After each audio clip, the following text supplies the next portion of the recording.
everyone, my name is Laika Ramos, your bartender for today. So ngayon pagagawa po tayo ng cocktail na tinatawag na screwdriver.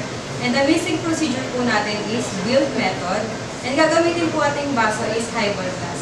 And the ingredients are 1 and 1/2 jigger of vodka and 5 jigger of orange juice. First, lalagyan po natin ng yelo yung baso.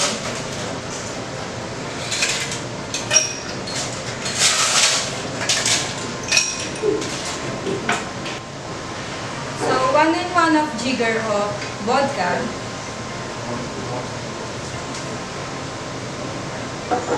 And then, top of orange juice.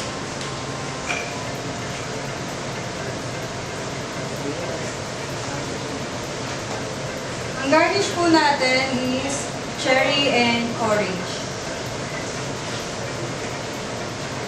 And here's now your screwdriver.